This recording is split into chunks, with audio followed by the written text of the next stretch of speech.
आज महाराज प्रभु राम ने भोले बाबा से कहा कि भोले बाबा आप जाकर राजा हिमाचल की पुत्री से विवाह करो।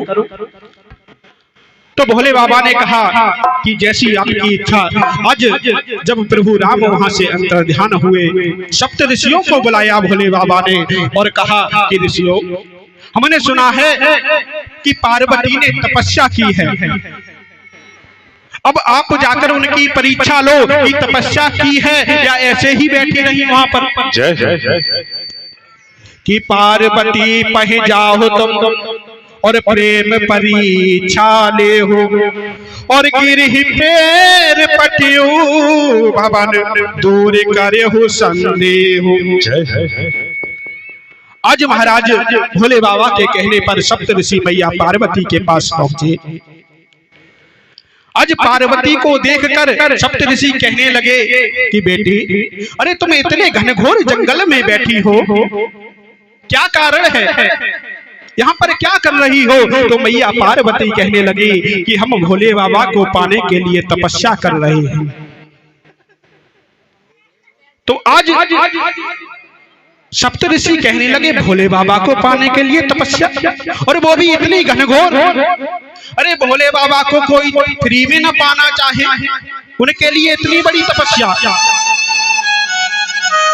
अरे तुमको किसने बताया कि तपस्या करो तब भोले बाबा मिलेंगे? मैया पार्वती कहने लगी कि हमारे गुरुदेव ने बताया कि अगर भोले बाबा को पाना है तो जाकर के तपस्या करो पार्वती। जय जय। तुम्हारे गुरुदेव? अरे कौन से गुरुदेव हैं जिन्होंने बता दिया कि भोले बाबा के लिए तपस्या करो? पार्वती कहने लगी हमारे गुरुदेव नारद जी। सप्तऋषि हंसने लगे, अरे नारद ने तुम्हें बताया? अरे तुम्हें नहीं पता नारद का काम क्या है? कि नारद की सीख सुनी जिसने। आज सप्तऋषि कहते हैं पार्वती तुम्हें नहीं पता कि नारद की सीख सुनी जिसने और तो उसे भिखारी बनवाया और मन का कपटिया बारा है हिरणा कश्यप को मरवाया। कपटिया बारा है हिरणा कश्यप को मरवाया।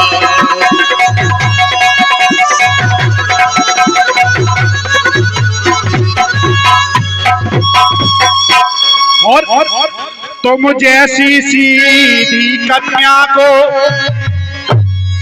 आज सप्त ऋषि कहते हैं तुम सीधी सादी हो, इसलिए कि तुम जैसी सीधी कन्या को उस नारद ने बहकाया है और गढ़ भिक्कड़ चिमटाधारी पर तुम्हें उमा बतलाया है।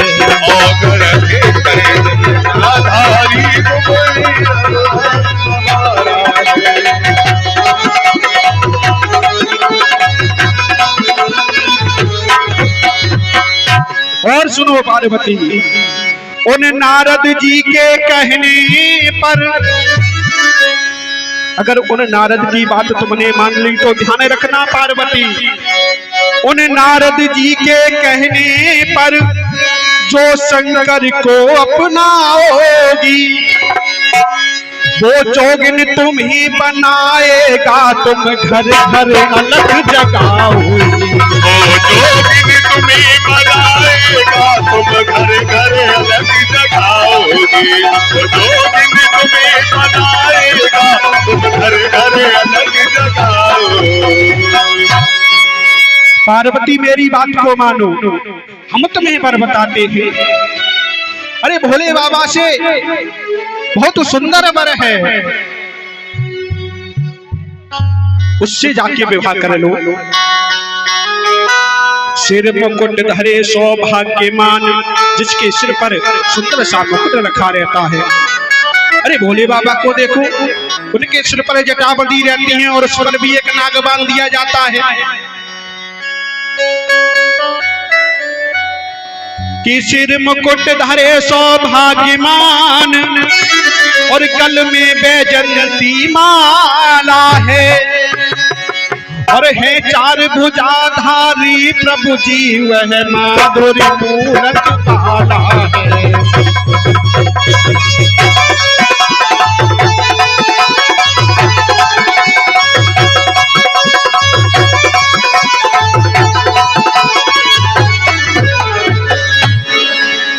आज जब सुना कि सप्तऋषि कह रहे हैं कि जाकर के विष्णु भगवान से विवाह कर लो, तो मैया पार्वती कहने लगी कि ऋषियों, इस संसार में अनेकों कन्याएं हैं जिनका विवाह नहीं हुआ है। जय जय। अगर आपको वर बताना है, विवाह कराना है, तो जाकर के उनका करा दो।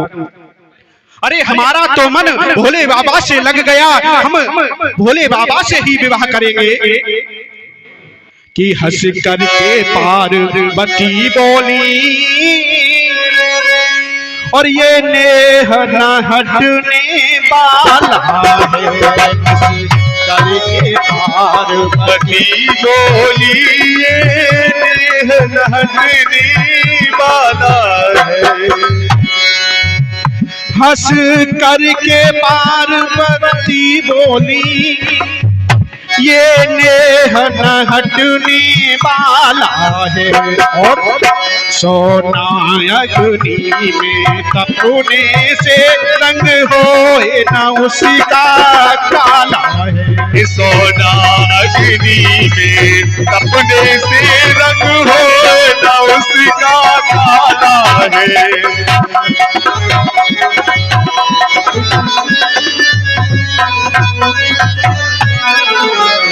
आज मैया पार्वती कहने लगी कि नारद जी ने जो वचन दे दिया हमने नारद जी को, आज उसे पूर्ण करेंगे चाहे कुछ भी हो जाए। जय जय। कि शंकर में अब गुण बहुत और विष्णु सकल गुण धाम, और जिसका मन जिसमें लगे उसको उससे काम। आज मैया पार्वती कहने लगी कि हम सिर्फ भोले बाबा से विवाह करेंगे। आज जब परीक्षा पूर्ण हुई तो सप्तऋषि राजा हिमाचल के यहाँ पहुंचे और हिमाचल राजा से कहा कि अपनी पुत्री को अपने घर में ले आओ। और जाकर के भोले बाबा को सारा वृतांत बताया।